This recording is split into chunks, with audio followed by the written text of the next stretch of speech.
So let's just say this. Let's pretend that this is north, okay? So north, east, west, south. We're coming in the city. It's a very quick flight. Here's how it's going to go down. There's a building in the middle of the city. That's our target building. The streets are running north and south. So one line of helicopters is coming in on this street. Another line of helicopters is coming in on that street. The little birds are going to go in first. The little birds have the Delta operators sitting on the outside on the skids. They put little benches out there. They're going to land this bird on the top of the building or at the doors, and all the guys got to do is just step right off.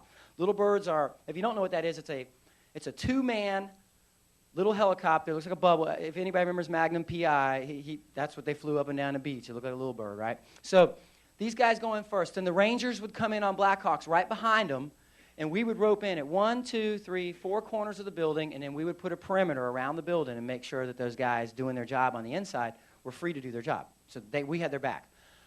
As we come down the street, my job as a team leader in door, very simple. I have two responsibilities and two responsibilities only. One was to identify the target from that little black and white photo of the building circled with red.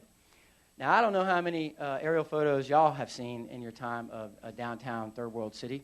I had seen none up until that point, and I'm going to tell you that every rooftop around the world looks pretty much the same. So I wasn't exactly sure where we were, and I'm like, man, I hope they're not counting on me because I don't know where we are. And I'm looking out, and mainly I just couldn't see anything. You're 50 feet off the ground, and dirt is kicking up. It's very dry, and dirt is kicking all in the cockpit. It's kicking in the aircraft. It's outside. You can't see anything. It's swirling around, and they're creeping down the street. And I'm looking out. I can't see anything. I look through the windshield of the aircraft. I see the two pilots talking to each other. And Chief Brown looks over at Chief Wood, and he says, "I can't see squat." Oh, man, pilots can't see where they're going. This is great. But you know what? I'm thinking, well, maybe the Blackhawks got a dust-busting equipment, but you know what it was? I never had to doubt those guys. They always put us on the money, 100% and then some. And you know why Chief Brown and Chief Wood always put us on the money? I didn't hang out with them. They didn't know me by my first name. I wasn't their buddy. We weren't talking about, hey, what we're going to do when we get home and all our plans. Those guys had a job to do. They had a job to do. And Chief Brown knew he was the one piece of the puzzle that made everything work. The millions and millions of dollars that had been spent about this mission and the lives that were at stake all hinged upon him and his ability to put that aircraft where it needed to be at the exact moment it needed to be. He knew it, and he took his job very seriously. And when he flared that aircraft, then I looked down like, oh, there's the target building. I could see the little birds coming off the roof. I could see the birds across the street, and they start kicking their ropes, and it's time for us to kick ropes. My second job as the guy in the door of our aircraft, Doug and I, we take this big bundle of a rope and we throw it out the door and we make sure that it gets to the ground. Now, you may think, well, that's a pretty easy job. Well, let me explain why. I don't want to get physics on you or anything, or like math oriented. But let's just put it this way. The rope's 60 feet long, right? If the helicopter happens to be 70 feet off the ground, what happens when you slide to the end of the rope? Yeah, it's a bad landing, okay? There's no more rope. The rope's dangling in the air. Don't let the rope dangle in the air. Make sure the helicopter's low enough. So you kick it out, you make sure the end of the rope hits the ground, and then you start going. Fast roping is not a rappel, it's not a harness, there's no safety, there's no hook, there's no nut, it's gloves. You grab the gloves, you grab the rope, and you go. Remember now, I'm wearing 70 pounds of gear, and I'm top heavy. When you reach out, there's this thing, it's called gravity, and it works like this. It's 9.8 meters per second squared, and what it does is it yanks you out of the aircraft. Whether you want to go or not, gravity takes you out. Make sure you have a hold of the rope, because that will help with your assist. Otherwise, it's a very bad landing. All right. Now, there was a guy in the helicopter coming in behind us. His name was Todd Blackburn. Todd had reached for the rope, but the bird had to move. The bird yanked because it got shot at. Todd missed the rope, and Todd fell 50 feet. Bam! He was out. Broke his back. We thought he was dead. Seriously, right from the get-go, this whole mission was taking on a very heavy tone. We knew it was a hot LZ. We knew it was a bad part of town. We knew going in.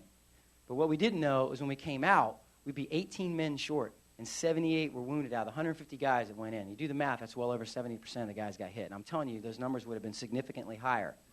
We would have lost a lot more had it not been for the level of our training and our planning, but the leadership at every level. Now, when we have a casualty on the infill, that was something we had planned for. The guys on the ground already were ready. They knew what to do. There was a vehicle that was waiting off towards the sides in the city. He drove up, grabs the guys, puts them on the vehicle, and they drive away.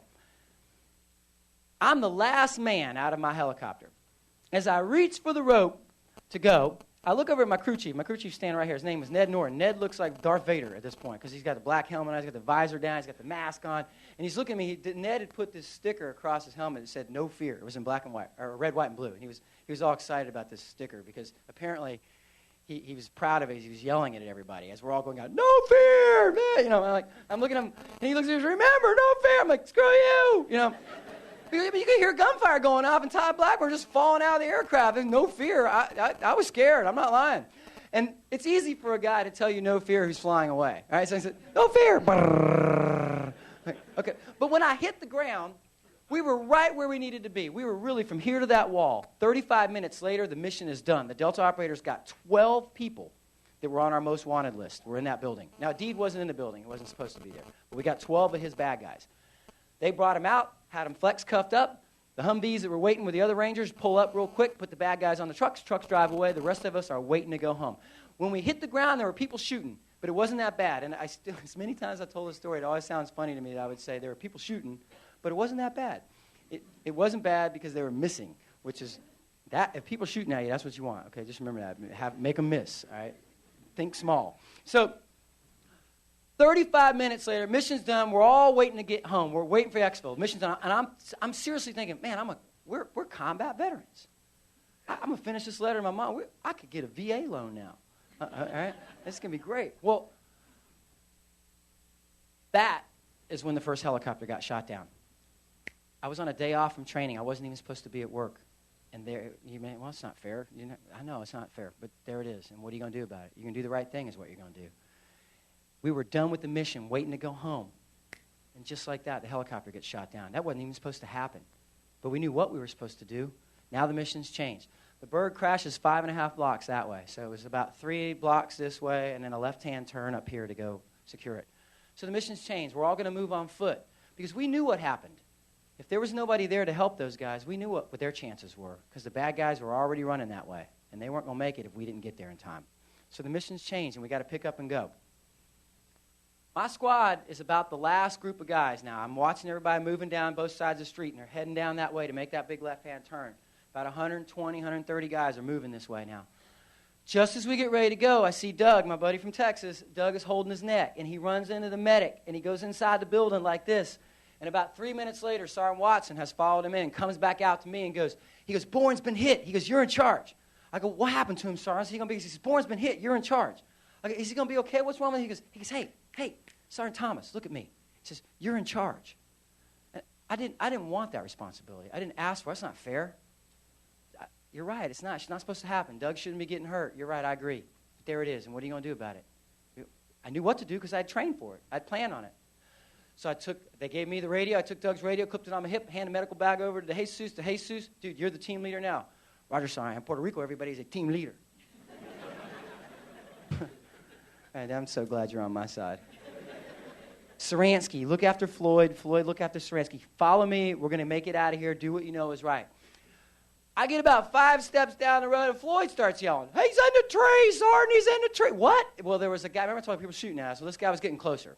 And nobody could actually figure out who the guy was that was shooting at us that was getting close. But Floyd sees him. And Floyd, as he's pointing out, "He's in the tree, Sergeant. He's in the tree." And Sergeant Watson hears him from across the street and goes, "Floyd, what is it? What? He's in the tree, Sergeant." He said, "Yeah, I heard you the first time. Do you see him?" "Yeah, Sergeant, he's in the tree." "Well, if you see him, why don't you shoot him?"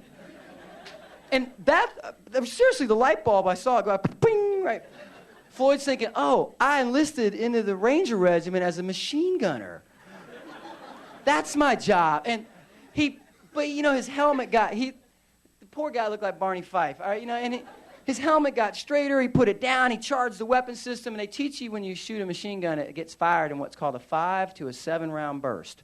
And that's because they don't want to overheat the barrel. So it sounds sort of like this. It's like, well, Floyd was a little bit excited. He's over in the corner, but he's like, I'm like, "Floyd, stop." And the barrel's glowing. And, he is from South Kakalaki, and like a little redneck that he was, he stands up and he goes, puts his goggles and goes, "Hey, did I get him?" I'm like, "Floyd, I'm telling y'all the truth. I don't know if you got him, Floyd, but you got the whole tree." I mean, seriously. That's a technique. It works.